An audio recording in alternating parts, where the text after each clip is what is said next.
Jangan lupa like, komen, dan subscribe channel YouTube TVRI Bengkulu dan nyalakan lonceng notifikasinya.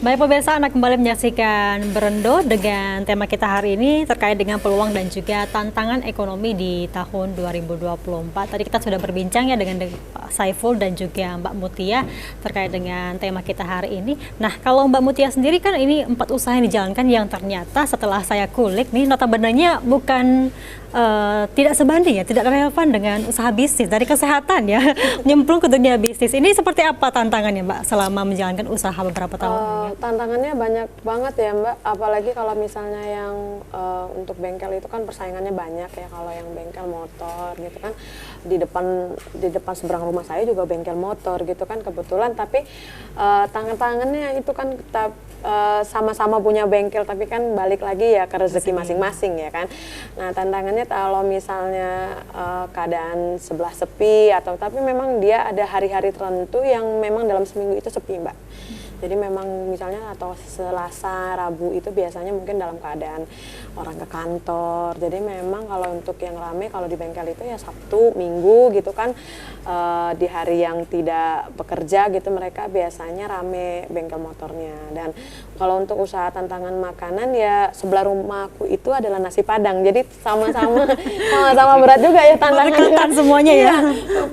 Punya apa persaingan sendiri, tapi kebetulan karena di sebelah adalah nasi Padang, kalau di tempatku itu nasi rumahan ya, jadi nasi sayur gitu. Jadi menunya memang ganti-ganti. Nah, jadi untuk menindaklanjuti tantangannya itu menunya di aku itu tiap harinya ganti-ganti, nggak yang kalau yang nasi Padang kan flat gitu aja ya memang sudah menunya nasi Padang. Nah, kalau di aku itu ya memang hari ini ada nasi ayam gitu, sayur apa gitu. Memang di sana sih tantangannya ya rame dan tidak ramenya orang. Kalau misalnya nggak datang itu tantangannya sih berat banget kalau misalnya mereka nggak datang. Gimana ini kalau masakannya nggak habis gitu, tapi biasanya kalau nggak habis kita bagi-bagikan sih, kebanyakan ya kita bagikan besoknya dengan masakan yang baru. Itu aja sih.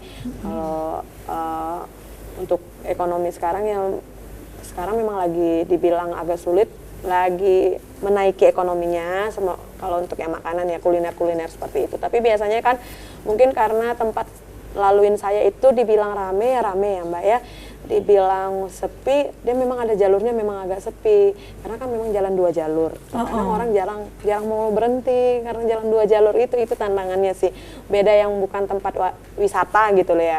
Jadi kalau misalnya tempat wisata kan orang sambil lihat sambil makan. Nah tantangannya karena kita di jalur yang bukan tempat-tempat wisata.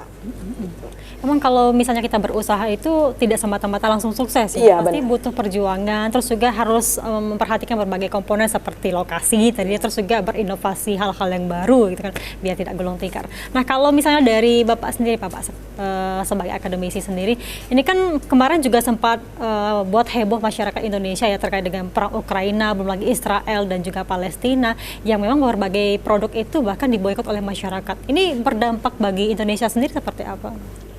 Ya kita ini kan memang ya mau nggak mau ya, kita ini kan walaupun provinsi yang dibilang orang provinsi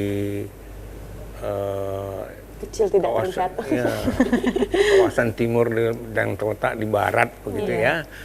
Tapi kan kita kan bagian dari dunia begitu ya. Mau nggak mau memang harus punya dampak gitu ya. Nah, ya oleh karena itu apa namanya, kita harus mencari jalan keluar untuk itu. Nah, untuk itu kan kita butuh melihat gitu ya,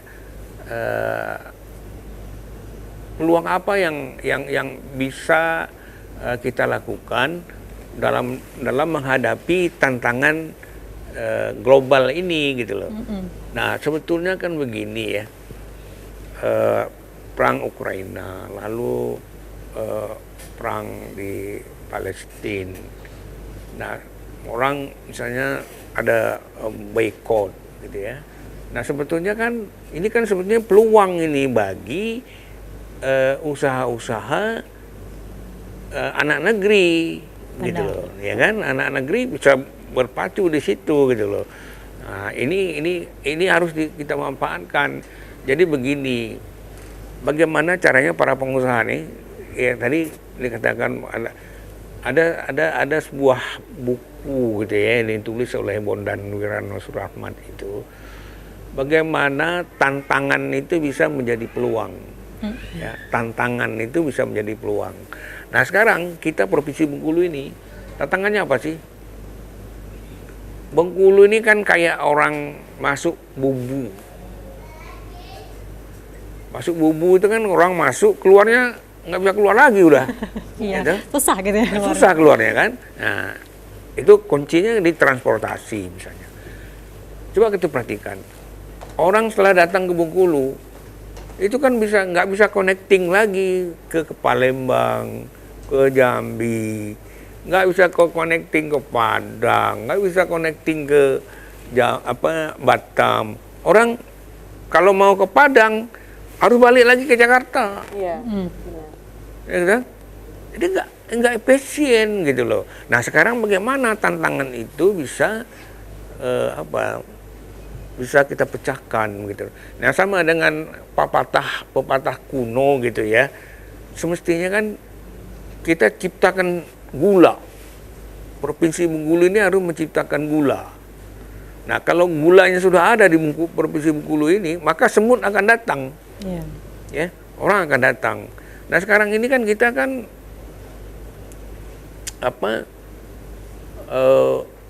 komoditi kita itu kan monoculture gitu ya, sawit, hanya sawit. Lalu mungkin ada kopi ini kan komoditi tua. Nah dulu ada kakao sedikit selalu lewat gitu ya. Tinggal hanya bertahan sekarang sawit. Nah lalu sebetulnya juga padi gitu ya. Nah, padi ini kan karena ya itu kami juga diskusi tentang masalah pangan ini. Bisa kita bayangkan sekarang ini, itu tantangan besar sekarang ini. Tantangan juga peluang sebetulnya. Selama 9 bulan terakhir ini, harga beras itu nggak pernah turun. 9 bulan terakhir ya? Ya. Stabil berarti Pak ya? Nggak stabil gimana? Naik. Naik. Inflasi berarti? Ya, inflasi. Beras loh ya. Artinya apa? Beras itu nggak ada. Tidak tersedia di produksi Bengkulu ini. Nah lalu telisik penyebabnya apa gitu loh. Ternyata penyebabnya itu adalah alih fungsi lahan. Irigasi yang ada, irigasi muko-muko, irigasi seluma, irigasi air nipis, irigasi mana lagi yang besar-besar itu. Ternyata airnya nggak ada. Karena kemarau, Pak. Bukan hanya kemarau, mungkin salurannya juga sudah rusak, sudah pecah, apa, dengan enggak. Jadi sawah dulu yang dicetak, akhirnya oleh petani karena air nggak ada, tanam sawit aja, ambil jalan pintas, selesai. Akhirnya beralih profesi ya. Yang disebut dengan alih fungsi lahan. Inilah yang menyebabkan kelangkaan beras itu. Inflasi itu kan karena memang supply-nya terganggu. Nah, lain lagi halnya juga disebabkan oleh ya perilaku petani ya. Perilaku petani itu kan begitu panen dia jual. Nah, kayak yang di Manjuto itu, orang Padang yang mengambilnya gabahnya, tidak diolah di muko-muko itu. Iya. Artinya apa? Nilai tambahnya nggak dapat oleh orang muko-muko air Manjuto itu. Sumatera Barat yang mendapatkan nilai tambahnya. Ntar kalau berasnya sudah jadi dikirimnya lagi ke muko-muko ke daerah-daerah kita ini. Ini juga berarti sangkut pautnya sama SDM ya? Iya. Jadi gini, SDM kita ini memang rata-rata memang masih Sangat jauh tertinggal ya, Pak. iya gitu loh. Jadi itu merupakan satu tantangan kita gitu ya. Lalu apa tadi saya sebut ya, tantangan kita birokrasi kita. Orang melayani itu belum melayani dengan hati. Dengan hatinya. Belum, masih jauh gitu loh. ya. Lalu transportasi kita tuh alignment jalan kita masih berbelok-belok gitu. Orang malas datang lewat jalur barat. Coba kalau jalan jalur barat ini Lurus ya Pak. lurus, pasti orang dari Medan mampir ke sini. Dan Nah, kalau mempersingkat waktu ya. ya, kalau itu terjadi, jalur barat ini bisa tumbuh ekonomi. Orang bisa apa aja bisa diangkut. Batu di daerah-daerah Linau, daerah Bengkulu Selatan itu, Kaur itu bisa diangkut orang gitu loh. Kalau jalan ini bagus gitu loh. Batu apa namanya, batu bulat-bulat itu batu pantai itu yang bulat itu kan, apa namanya, batu orang bilang itu batu putur puyuh gitu kan ya. Itu dulu cuman 25.000, Sekarang sudah naik. satu karung gitu ya. Sekarang sudah hampir 50.000. Nah, batu ngambilnya tinggal ambil. Cuman orang bawa itu dengan jalan yang berbelok-belok begini ini kan. Sudah berbelok-belok rusak lagi ya Pak. Nah, itu dia Takut gitu. ketidaknyamanan Itu serta menjadi mengganggu kendala akses kita. ekonomi juga ya. Transportasi ini menjadi kendala kita. Baik. Elemen jalan kita masih sangat jelek. Coba jalannya lurus. Berarti masih banyak hal yang mesti diperbaiki ya terkait Iya. dengan mungkin dari segi SDM-nya ya Pak ya, Ya, yang memang harus diubah dari pola mindset masyarakatnya sendiri. Itu. Baik, kita jeda dulu Bapak, nanti kita bahas lagi. Mbak Oke. Utia juga setelah jeda berikut ini.